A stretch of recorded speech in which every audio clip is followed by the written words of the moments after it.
السلام علیکم مائی YouTube family, کیسے ہیں آپ؟ سب ٹھیک ٹھاک ہیں؟ اچھا جی، آج جو یہ میرا ٹاپک ہے آپ سے بات کرنے کا نا، وہ یہ ہے کہ انسانیت بالکل ختم ہو چکی ہوئی ہے۔ جو میں دیکھ کے آ رہی ہوں وہ میں آج آپ کو بتاؤں گی۔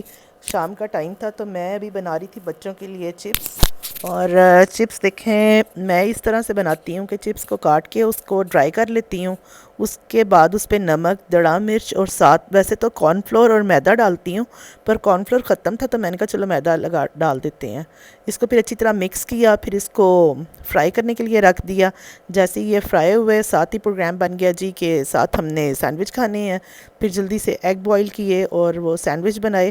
میرے اتنے فرائی پین خراب ہو چکے ہیں، یہ جو ہیلپر ہوتی ہیں ہماری، آپ یقین کریں وہ نان اسٹک کے اوپر بھی تارے مار مار کے نا ان کو سارا برباد کر دیتی ہیں، ایک تو توا بھی اور یہ بھی۔ میرا تو اب لینے کو صحیح بتاؤں دل ہی نہیں کرتا۔ اس طرح کی چیزیں نا بہت زیادہ وہ کرتی ہیں، میں تو کئی دفعہ بلکہ کہتی ہوں کہ یہ برتنوں پہ بھی تو تار وغیرہ نہیں مار رہے۔ تو اچھا جی، اب یہ دیکھیں ہم نے اس طرح سے یہ چپس بنا لیے۔ بچوں کو اس طرح نا چپس بہت پسند ہیں، مزے کے لگتے ہیں۔ ساتھ ہی سینڈوچ بنائے، سینڈوچ بنا کے بھی پہلے میں نے سوچا کہ اس کو میں نا سینڈوچ میکر میں بنا لیتی ہوں، پھر بچے کہنے لگے امی رہنے دیں، بھوک لگی ہوئی ہے ایسے ہی دے دیں۔ پھر بس جی ان کو ایسے ہی میں نے ایک ایک پلیٹ بنا کے، فرینڈس بھی تھے ان کو ایسے ہی بنا کے تو پھر بچوں کو اور دوستوں کو یہ کھلایا۔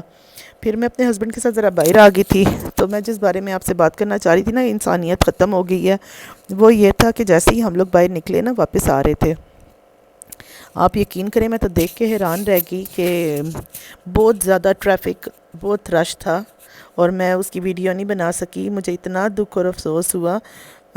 ایک عورت کی گاڑی کے ساتھ ایک بائک والا ہٹ ہو گیا تھا، اور ایمبولینس پاس کھڑی ہوئی تھی، اور وہ عورت چیخیں مار رہی تھی، بول رہی تھی کہ تم جب تک اپنا آئی ڈی کارڈ نہیں دو گے تم یہاں سے نہیں جا سکتے۔ جبکہ اس آدمی کی نا جو ٹانگ تھی، گھٹنا تھا، وہ فریکچر ہو چکا تھا اور وہ تڑپ رہا تھا درد سے، اور اتنے لوگ اکٹھے ہوئے ہوئے تھے پر کسی کو کچھ نظر نہیں آ رہا تھا، کوئی بولنے کہنے والا نہیں تھا۔ تو بہرحال پھر ادھر کھڑے ہوئے ہی کسی نے، میں نام تو نہیں مینشن کرنا چاہتی، بہرحال کسی نے پھر کہا اور کافی اس عورت کو بولے، اور پھر کہیں جا کے ایمبولینس میں اس بندے کو ڈال کے تو پھر ہاسپٹل کی طرف لے کے گئے۔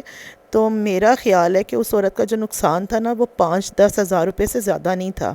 میرے ہسبینڈ نے بھی اور میرے بچوں نے بھی آ کے بتایا، اور آپ سوچیں کہ 5-10 ہزار روپے کے پیچھے وہ اتنا بول رہی تھی۔ اس کو میں کہتی ہوں کہ انسانیت نام کی چیز ہی نہیں تھی، اس کو کچھ نظر ہی نہیں آ رہا تھا کہ اتنی تکلیف میں وہ بندہ تڑپ رہا ہے، اور اس کو صرف اپنے 5-10 ہزار روپے کی پڑی ہوئی تھی۔ اور میرا خیال ہے کہ اس طرح کے لوگوں کو نا بہت زیادہ سوچنا اور سمجھنا چاہیے، بلکہ اس کو چاہیے تھا کہ وہ اس بندے کی ہیلپ کرتی اور اس کو اپنے پاس سے پیسے دیتی۔ آپ یقین کریں کہ میں گاڑی میں سے اتری، نکلی، میں نے کہا میں دیکھوں، پر میں دیکھ تو نہیں سکی کیونکہ رش بہت زیادہ تھا اور اچھا بھی نہیں لگتا تھا کہ میں آگے ہوتی۔ تو میں یہ بس آپ لوگوں کو کہوں گی کہ ہمیں اس طرح کی جگہوں پہ جا کے نا انسانیت کو، مطلب ہے لوگوں کو دیکھنا چاہیے اور زیادہ دھیان دینا چاہیے، بجائے ہیلپ کرنے کے اس کو بولنا نہیں چاہیے۔ تو لوگ بڑے بے حس ہو چکے ہیں، سچی بہت افسوس اور دکھ ہوا مجھے دیکھ کے، بلکہ میرے بچوں کو، میرے ہسبینڈ کو، سب کو ہی بڑا افسوس ہو رہا تھا۔ تو اول تو میں کہتی ہوں عورتیں گاڑیاں لے کے نکل آتی ہیں بہت، اب تو زیادہ عورتیں چلا رہی ہیں، پر دیکھنا چاہیے۔ تو آپ بھی اگر اس بات پہ ایگری ہیں تو مجھے ضرور بتانا۔